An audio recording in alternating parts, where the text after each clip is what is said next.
Great. Welcome, everyone, and thank you for joining us for a capstone presentation as part of the JSPG 2022-2023 Ambassador Program. We're great to have Seerat here to present about her work that she's been doing with the journal during that time. This sort of presentation is sort of just a snapshot of the work that our ambassadors have been doing over the past year, working alongside JSPG's directors across our different teams to really sort of support the ongoing work that the journal is doing and really get a lot of the exciting projects we have in the pipeline moving forward. So I know that we're all looking forward to hearing about what the past year has looked like for Seerat, and then also looking forward to the next steps ahead as we bring on more ambassadors into the program. So with that, I just want to go ahead and thank you all for being here, and I will turn it over to the rest of the team.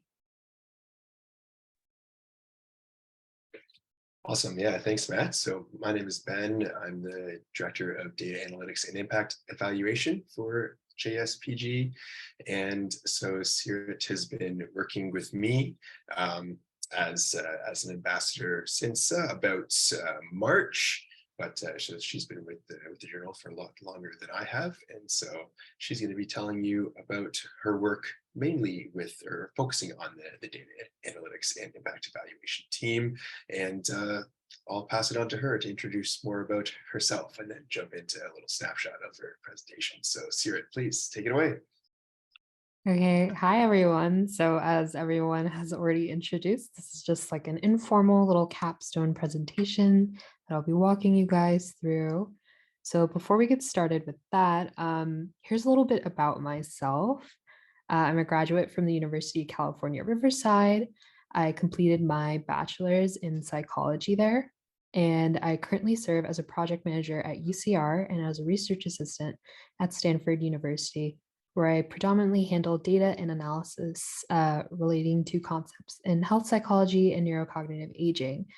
I joined JSPG formally in June 2022 as an ambassador under Agnes, who is our previous data analytics and impact evaluation director. And during that transition period, I was also helping Shweta a bit with some of coordination for events and outreach. And I'm currently completing my term underneath Ben's direction at the moment. So just so we can get a little bit of background about what I've been doing at JSPG. Some of the first things that I worked on while I was here, we started developing from the ground up our own database. And this involved organizing and inputting data into an Excel document that contains all publications dating from June 2011 to May 2023. This consisted of creating subcategories for career stages, location, affiliation, article stats, and different types of keywords and things that we might be interested in tracking over a period of time as JSP continues to grow. And out of all those wonderful subcategories that we made, we thought it would be interesting just to look into career stages and a few other points of interest. And so here we have some of our career stages. We decided to compile them into a few labels. And here we can see currently that a majority of our authors are graduate students. Other, which consists of professors, industry workers, people that may be from non-traditional backgrounds, maybe from the military, and early career professionals. And this includes all authors that have been published to date, including first, second, third, all that. And another portion of this work that I'd done under Agnes, we thought it would be fun to look through the type of publications that we have been pushing out and sort of what do we lean towards when we're accepting. So currently our most accepted article is our policy memos coming at 143, then policy analysis at 68, and then op-eds at 36. And now moving towards some of the stuff that I did under the guidance of, under Ben's guidance. After doing that establishing work with Agnes, we're now moving towards optimizing the database. And currently we are automating the database to pull to pull and auto-populate stats of interest and charts and histograms of interest. To kickstart this, we created 2 tabs of interest to me specifically. So author country analysis involves auto-populating country-specific data and histograms for each author and where they're coming from, as well as a time differentiation tab, which splits down year of publication, country, and the amount of authors per area into its according like stats of interest and histograms and other things that we might want to see over time. Oh my goodness, there we go. So just to get this kick started, here we have total authors, all of them, and from every single country. And currently that we can see, most of our authors are coming from the United States over time in total. And if we wanted to see those same stats, maybe split down without the United States, we get this fun little chart where we get to see a little more clearly how much, how diverse our background is for our authors. So currently we have Canada, United Kingdom, and India as our top 3 when we control for the United States. And then from our tabs that we created, sorry, let me get my thoughts together. Okay. So after seeing these stats, we thought it would be really interesting to see how these trends change over time. And if we first look at JSPG through publishing years by splitting them up into 2 quarters, so 2011 to 2017 and 2018 to 2023 by continent. So we created these subcategories and grouped together some of these countries just so it's easier to follow along. And in general, we do see a really nice large uptick in accepted and published authors across the board in the second half of our term at JSPG. And then if we decide to break this trend down by continent, specifically, we can see a huge uptick in North American and EU authors. I think looks really great. We definitely see a huge uptick after 2017 when we really started driving our outreach and efforts to reach other populations in different areas. And we do see a small increase in author demographic in Australia and Asia, but our upticks in South America and Africa only account for 1 publication in 2019 and 2020. So based off of these stats, I do have a few recommendations and conclusions that we drew from this, but just to revisit everything, we established an author career stage categories, author country and affiliation, and created the groundwork for auto-populating stats and histograms for author year and country. By far, most of our authors come from the United States, and we see a nice uptick in article submissions between the first half and second half of the JSPG existence. Most non-American authors come from the EU and Canada, with trends in other countries starting from 2017 and onward. As for recommendations, I would recommend maybe expanding our efforts out to see more undergraduate and postdoctoral associates, as well as expanding our outreach efforts to scholars that are outside of the EU and North America. I feel like we can really diversify the narrative that we have going here if we really expand our efforts in outreach. And finally, thank you for listening to my presentation today. The floor is open for any questions and comments and all that. Awesome. Thank you so much, Seerat. That was really nice. Give you a virtual clap, well, real clap for me. Also, I don't mind my voice. I've lost my voice a little bit over the weekend at a concert, so I sound a little bit funny, a little bit different than I'm used to, but you can still hear me okay. Yeah, so thank you again. And now we have time for questions. And so I'll open it up to the audience after I ask a first question to get things going. And I will say that if you are going to ask a question, please raise your hands and turn on your video if you don't mind, so that yeah, Let's see who's asking the questions. So we've got about 10 or 15 minutes for questions, so perfect time. So just something that, so now, I mean, your time with JSPG is ending now. This is, well, the last thing that you'll be doing. But if you were to be staying on for longer, what would be the next step that you would like to do, like for this project? What's something else that you would like to examine? How would you take your work one step further? Well, I feel like I would really like to expand this to affiliation, definitely see what universities and what areas in the country that we tend to get our the most publications from. It'd be interesting to see where exactly what types of articles are getting sent in from where. So where do we see more policy memos about a certain topic versus where we see more policy analysis from here and there, and just sort of breaking down those kind of points of interest in the data, as well as maybe using that as a basis to really improve our outreach efforts and see where we can, maybe expand the narrative and open up the floor for more creative, research.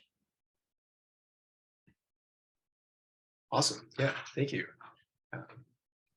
Okay, questions from anybody in the audience?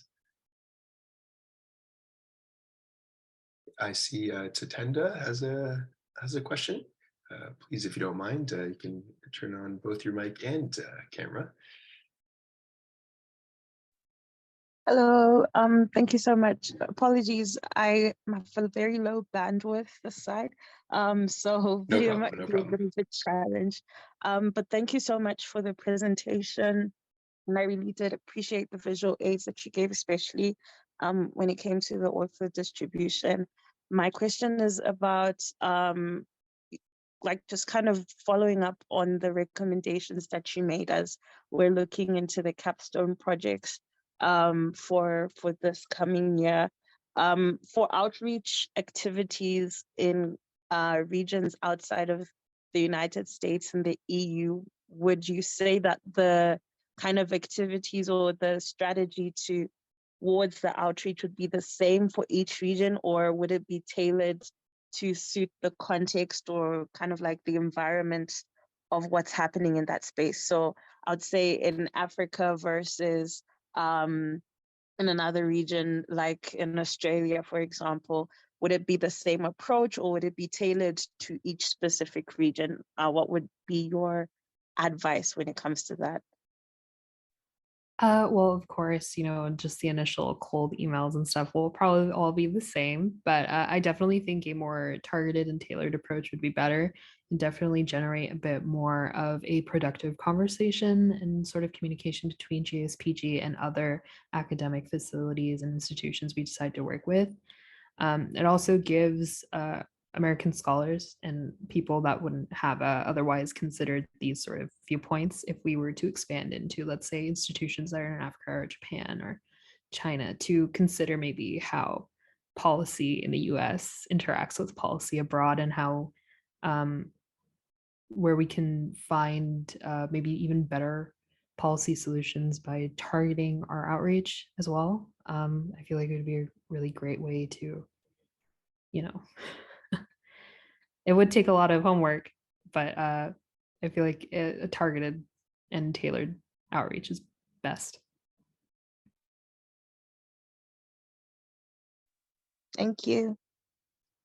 Awesome. Thank you. There's a hand raised as well. Adriana, did you turn on your camera because you wanted to ask a question, or should I go to the hand? Go to Ellie, then I'll make a comment. Okay, sounds great. Ellie, please. I wanted to ask a more general question, if that was okay. Just since the database is so vast and in the works, I was wondering how people could make full use of the database and take advantage of it. Yeah, well, I don't know what the database is going to look like when Ben has got his hands on it and made the changes that he wants to. But I feel like when we have fully automized it, it's very easy for anyone in JSPG to go to those tabs, get those histograms and data points of interest just already computed for you.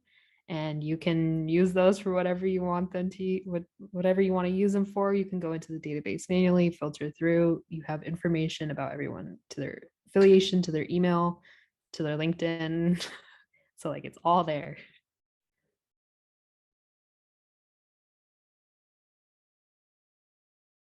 I hope that answered the question though. It did. Thank you.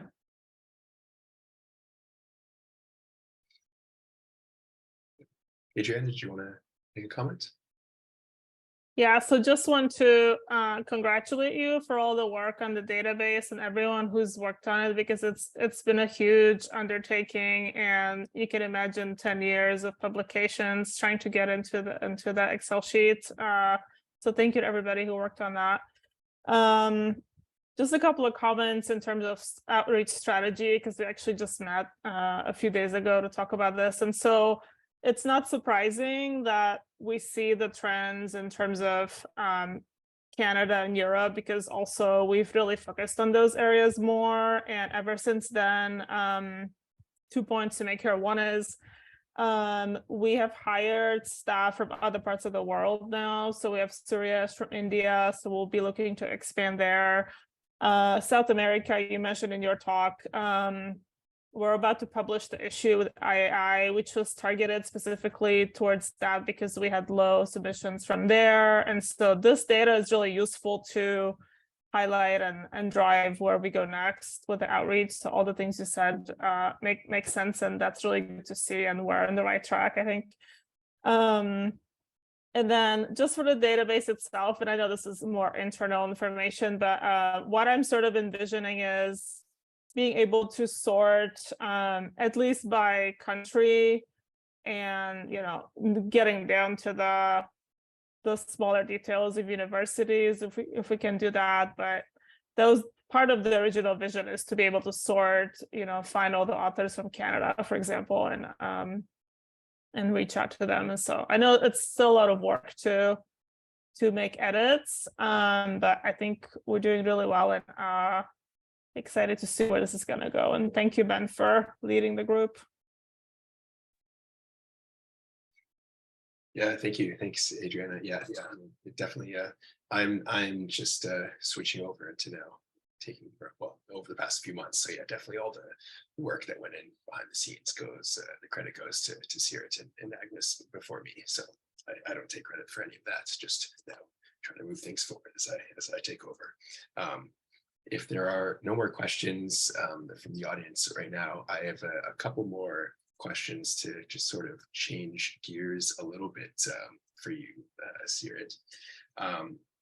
So now, thinking more about yourself and your work over the past year, how do you think, like this, working as an ambassador with JSPG, how has that helped to impact or change or affect your decisions with where you want to go with your career? Perhaps allows you to learn a little more about science policy, or make connections. Like, what do you think this, and how has this affected you? And was it talk a little bit about that experience for you, and what things are looking like moving forward for you?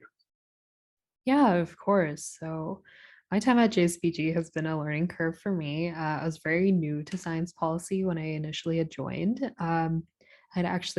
Agnes was my mentor during my undergraduate years, and she gave me this opportunity. She's like, if you want to apply, if you want to learn more about science policy, and I took the chance, and it's been fruitful. It really has sort of clarified where I'm going in my higher education career, and what I want to focus on, sort of since my background is in psych and neuroscience. I got to see where that bridges in with science policy, and I've really developed an interest there. And my time at JSPG did help me find some opportunities, such as fellowships and so on and so forth, that I could apply to through just the publication itself and through the mentorship of all the other wonderful directors here. It's very easy to talk to everyone, and definitely gave me a lot of clarity about my future plans, as well as just the opportunity to just sift through a lot of data and organize and do all that is an invaluable skill. Also, patience is very invaluable, and I feel like I learned a lot of that. but it's definitely reaffirmed my plans of working in a collaborative environment, and I really liked working with like-minded people as well as an even more diverse background and group of people. Like all the ambassadors are at different career stages, the directors as well, so it's a wonderful place to get a lot of advice and guidance. So I hope that answered the question. Yeah. I mean, there's no direct answer. It's just whatever you exactly like that. That was perfect. And so, if anybody does have any other questions, then please raise your hand. But if not, I will finish off with one more question that I had.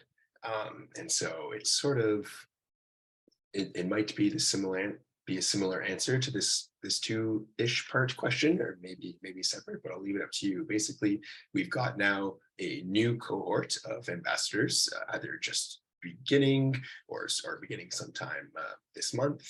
And so you were, of course, part of the first cohort. So now we've got this new cohort coming in, and then, well, in 8, 9, 10, whatever months down the line, there'll be then the next cohort of ambassadors applying again, and moving on to the next steps. So if you had one tip for, first of all, this new cohort of ambassadors who are about to be starting, and then a tip for the ambassadors down the line who then would be applying to JSPG in 8, 9, 10 months, not years, let's say. Maybe it'll still be applicable in 8, 10 years, we'll see. So one tip for this current starting cohort, and then one tip for the next cohort who would be applying in the future. What advice would you have for them? For this current cohort, I would say please communicate with your directors, be upfront about what you want to get out of it. They're here to help you as much as you are here to help them. I feel like it could be a really great learning experience if you advocate for yourself and you're clear about where you are and what you want to learn, and sort of, if you want to talk to other people in JSPG, they're all very happy to do so. You just got to take the initiative and do it, because you can really learn some invaluable things from these people that you can't really like learn from somewhere else. Like, we're all spread out all over the world because we're all meeting remotely. So very different perspectives on how you can go about the same thing from different people with different backgrounds. And then for people that are applying, honestly, the best advice I could give you is to just have an honest interest in science policy, having something that you really like here, having just sort of a drive to want to learn more about science policy is a great place to start. And even if you don't have a fleshed out area that you're really interested in, or if you're still an undergrad, this is a great place to learn, hone in where you want to go, and sort of develop those skills necessary that you might need to take into, who knows, your PhD, MD, whatever you decide to do after this. Fantastic. That's some excellent advice. Thank you so much, Seerat. And I think with that, we can finish off this presentation. That was an excellent job. We really enjoyed hearing from you. Do you have any closing words that you would like to say, Adriana? No, thank you again for the presentation. It was really nice to see, given that it's the first time we've done this. And just to extend an invitation to any of the ambassadors, if you'd like to chat with the directors or with me, I'm happy to do that too. Matt, did you have anything else? Nothing from me, but thanks again, Seerat, for all your great work, and to all of the ambassadors for both those who are joining us now and those who've been with us for the past year. Your impact on the journal has definitely been felt, and I'm really looking forward to sort of what's coming ahead, both for all of you and your individual careers, as well as the journal itself.